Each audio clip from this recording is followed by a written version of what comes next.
Star news Marathi, नवे पाऊल नवी दिशा। चिखलहोळमध्ये जुन्या भांडणाचा राग मनात धरून मारहाण, लोखंडी पाईपचा वापर, विटा पोलिसात गुन्हा दाखल। तुम्हाला फॅशनच्या दुनियेत जगायचंय मग आहे ना आपलं डीपी भैयांचं डीपी परफेक्ट मेन्सवेअर।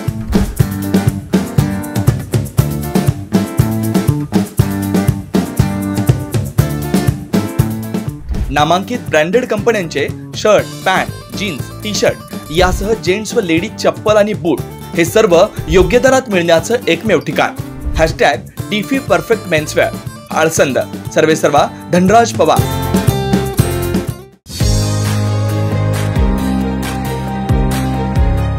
प्रवेश सुरू doctor DY Patil public school विटा, CBSE, play group, nursery, LKG, UKG, पहिली ते 9वी, रोबोटिक्स, प्रत्येक क्लासमध्ये स्मार्ट बोर्ड, ॲबॅकस, आधुनिक प्रशस्त science lab, science Olympiad, NTSC, MTSC, NSSC scholarship परीक्षा तयारी, 8वी पासून IIT, JEE, नीट फाउंडेशन कोर्स बॅच सुरू, तायक्वांदो, योगा, स्केटिंग, धनुर्विद्या, संगीत, गिटार, डान्स।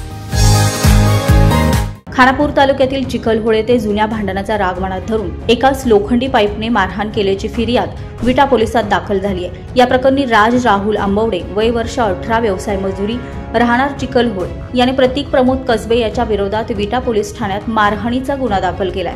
याबाबत विटा पोलिसांनी दिलेली अधिक माहिती अशी की चिखलहोळ येथील राज आंबवडे हे घरी असताना प्रतीक याने त्यास घराबाहेर बोलवून दारूच्या नशेत जुन्या भांडणाचा राग मनात धरून हातातील लोखंडी पाईपने राज याच्या उजव्या खांद्यावर जोरात मारून व उजव्या बाजूच्या डोळ्याच्या वर हाताने बुक्की मारून जखमी केले। राज तुला जिवंत सोडणार नाही असे म्हणून शिवीगाळ करून जीवे मारण्याची धमकी दिली असल्याची फिर्याद विटा पोलिसात राज आंबवडे यांनी दाखल केली आहे। अधिक तपास विटा पोलीस करत आहेत। मात्र या मारहाणीच्या प्रकरणाने चिखलहोळ गावात खळबळ माजली आहे। स्टार न्यूज मराठीसाठी चंद्रकांत जाधव, विटा। आपल्या परिसरातील लेटेस्ट बातम्या पाहण्यासाठी स्टार न्यूज मराठी YouTube चॅनलला आत्ताच सबस्क्राइब करा।